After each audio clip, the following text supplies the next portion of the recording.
So hello everyone and welcome back to my another exciting video, जिसमें कि आज हम लोग करने जा रहे हैं क्लास 12 की इंग्लिश से द स्टार्स बुक से chapter number 3 the journey to the end of the earth by Tishani Doshi. तो इस चैप्टर की एक पूरी लॉन्ग वीडियो जिसमें summary, theme, exercise, NCERT reading, everything, each and everything, important question से लेकर extra question, RTC, MCQ, classes, everything means हमने सब कुछ उसमें कवर कर लिया था विद इन 30 मिनट्स। तो 30 मिनट्स क्या आप वो वाली वीडियो देख सकते हैं, और ये वाली वीडियो होने वाली है हमारी वन शॉट वीडियो, जिसमें कि हम लोग जो पूरा चैप्टर है उसको कुछ पॉइंट्स में इंपॉर्टेंट पॉइंट्स लेके पूरा का पूरा चैप्टर 5 या 10 मिनट्स में फिनिश करने वाले हैं। तो चलिए स्टार्ट करते हैं। पॉइंट्स तो रिमेंबर है ये होने वाले हैं हमारे, जिसमें कि पूरा चैप्टर मैं आपको बता देता हूँ 20 पॉइंट्स में हम इस चैप्टर को पूरा फिनिश कर देंगे, जिसमें कि ऑलमोस्ट हमारे सारे important points of NCERT to everything हमारे कवर हो जाने वाले हैं। चलिए स्टार्ट करते हैं। सबसे पहला पॉइंट हमें कह रहा है the story is based on travelogue written by Tishani Doshi. अब देखिए इस तरीके का क्वेश्चन हमने उस वाली वीडियो में भी देखा था, जिसमें पूछा गया था कि जो चैप्टर है आखिर ये है क्या, दिस इज अ ट्रैवलॉग और दिस इज एन स्टोरी और व्हाट इज दिस। तो इस तरीके की हमें ये वाली पॉइंट्स के छोटे छोटे याद रखने हैं कि जैसे कि ये वाला बताया गया है that this chapter is a travelogue, एक ट्रैवलॉग बताया गया है by the poet Tishani Doshi, by the author. The author makes a tour to Antarctica. कहाँ का टूर करा था ऑथर ने? एंटार्क्टिका का टूर करा था। उसने कितने देर तक ट्रैवल करा था? 100 घंटे तक। ये सारे देखिए छोटे छोटे पॉइंट्स हैं जो कि आप आंसर्स में यूज करने वाले हैं। टू रीच देयर 100 घंटे वो ट्रैवल करके कहाँ पहुंचा था? एंटार्क्टिका पहुंचा था। एंटार्क्टिका को एक ऐसी जगह बोला जाता है जहाँ पे 90% of the total ice of the earth present है। मीन्स अर्थ में अगर मैं बोलूँ कि टोटल 100% आइस है, तो 100% आइस में से जो 90% आइस है वो तो सारी एंटार्क्टिका में ही है। जर्नी बहुत ही ज़्यादा लंबी थी। 6 years ago Geoff Green a Canadian started the students on ice program. किसने स्टार्ट किया था प्रोग्राम? जॉफ ग्रीन ने, जो कि कौन थे? कैनेडियन थे, और ये रिटायर हो चुके थे, जो कि अभी हमें आगे बताया जाएगा, नहीं बताया जाएगा तो मैं आपको बताता हूँ। Under this program, high school students are taken on a trip to Antarctica and offer inspiring educational opportunities to encourage them and make them aware about our planet. जो high school के students थे, जो teenagers थे, उनके वाला programme design किया गया था। प्रोग्राम था स्टूडेंट्स ऑन आइस, जिसपे कि उनको अलग अलग पार्ट्स में ले जाया जाता था, एंड ऑफ द अर्थ जिनको बोला जाता है। जैसे कि मान लीजिए एक बार उनको ऊपर की तरफ ले गए, एक बार उनको ये अर्थ की नीचे की तरफ ले गए, एक बार इस तरफ ले गए, एक बार इस तरफ ले गए। तो ऐसी जगह पर उनको लेके जाया जाता था, उनको दिखाया जाता था कि किस तरीके से जो धरती है वो खत्म हो रही है और क्या क्या उसके सबूत हैं जगहों पे। क्योंकि हम घर से बैठ के देखते तो हमें ज़्यादा पता नहीं चलता, लेकिन जब हम खुद जाके देखते हैं तो हम लोग एनकरेज हो जाते हैं, और एनकरेज होकर हम लोग उसकी तरफ अवेयर होता है, काम करना भी शुरू कर देते हैं। तो अब देखिए एक और पॉइंट आप लोग यहाँ पे समझ लीजिए, बिकॉज यानी गया है कि जॉफ ग्रीन का प्रोफेशन क्या था? वो कार्ड करते थे सेलिब्रिटीज़ को। मीन्स वो शायद उनके ड्राइवर रह चुके होंगे किसी भी सेलिब्रिटी के, जो कि अब बहुत रिच हो चुके थे, अब वो अपने नेशन को, अपने प्लानट को, अपने जो ग्लोब है उसको वो सर्व करना चाहते थे। सो इसलिए उन्होंने ये वाला जो प्रोग्राम था वो स्टार्ट करा था। The program has been a success because students can see the collapsing ice shelves. Students अपनी आंखों से वो थ्रेड्स देख सकते थे, जो कि बच्चों को बुक्स में पढ़ाए जाते थे। वो सारे थ्रेड्स वो लोग खुद अपनी आंखों से देख पा रहे थे। इस वजह से प्रोग्राम एकदम सक्सेसफुल साबित हुआ। Retreating glaciers with their own eyes. They realize the threat of global warming is real। अब उनको समझ में आता था बच्चों को, ये सब अपनी आंखों से देखे कि ग्लोबल वार्मिंग जो आज तक में बताया जाता है वो असल में है, वो सिर्फ बुक्स में बोले जाने वाली बात नहीं है। The author too got a chance to work in the coldest atmosphere in the Antarctic continent। Author को भी एक मौका मिला एक बिल्कुल ही ठंडी जगह जाने का और वहाँ पे जाके वर्क करने का, और वो भी एक यूनिक प्लेस जिसको कि एंटार्क्टिक कॉन्टिनेंट बोला जाता है, जिसकी पूरी हमें हिस्ट्री बताई गई थी पूरे चैप्टर में, वो भी हम लोग अभी देखने वाले हैं शायद। She began her journey 13.9 degrees north of the equator in Madras. कहाँ से उसने जर्नी शुरू करी वाली डिटेल हमें याद रखनी है, वाली लाइन याद करनी है।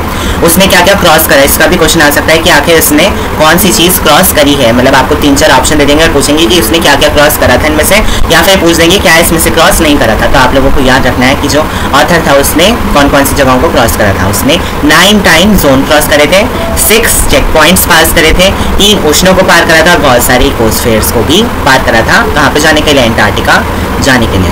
According to her, 650 million years ago, Antarctica was a part of giant amalgamated southern supercontinent Gondwana।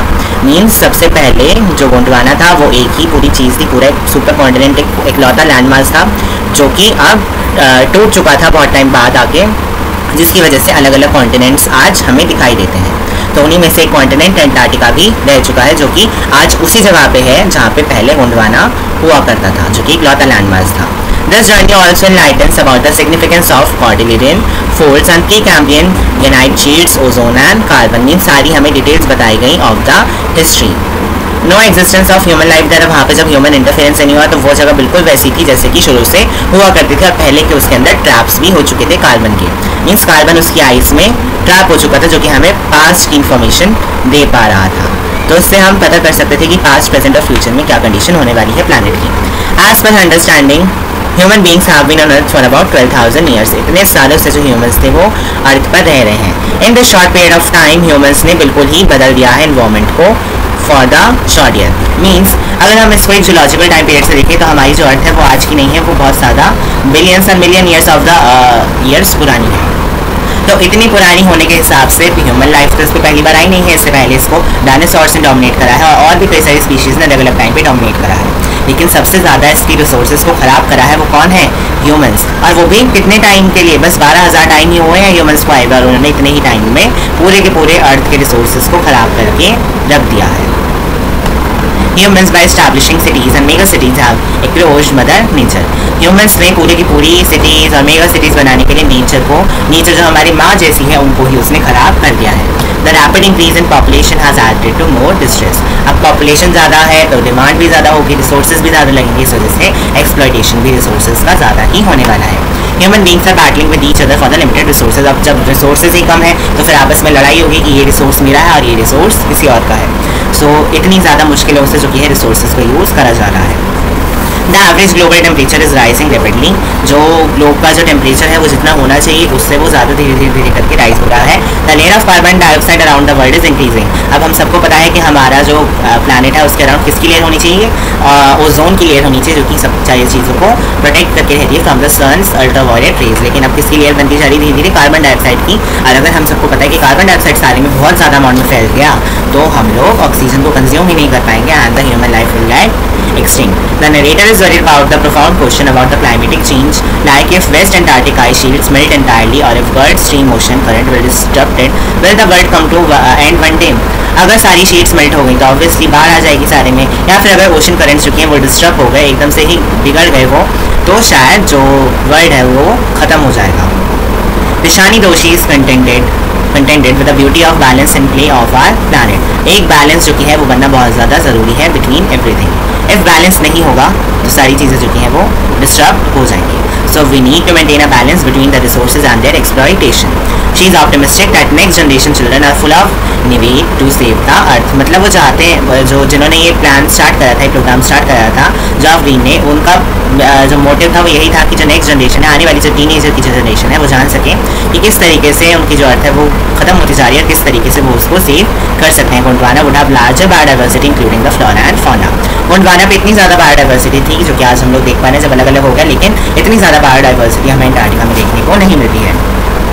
Finally it gives a brief explanation of ozone depletion. हमने देखा किस तरीके से ओजोन जो कि लेयर है वो धीरे धीरे खत्म होती जा रही है। The lack of biodiversity and the harm that can be posed is also shown in the travelogue. Travelogue में हमें बहुत सारी चीज़ें देखने को मिली जिसमें कि हमें बायोडाइवर्सिटी और एक लौता अंटार्कटिका भी अगर अपने सारे रिसोर्सेज को संभाल नहीं पाता है, अगर ह्यूमन इंटरवेंशन वहाँ पर भी जाता है तो वो एक लौती ऐसी जगह है जो खुद ही पूरे अर्थ को ख़त्म कर सकती है। So means we need to be very careful about the earth and its resources and the initiative we must take to save the earth. आपको ये चैप्टर पढ़ाने का भी यही मोटिव है कि आप भी अपना योगदान दें towards saving the earth. I hope chapter is very very clear to you and each and every point is also understood by you. So अब हम मिलेंगे अपनी नेक्स्ट वीडियो में। Till then, goodbye.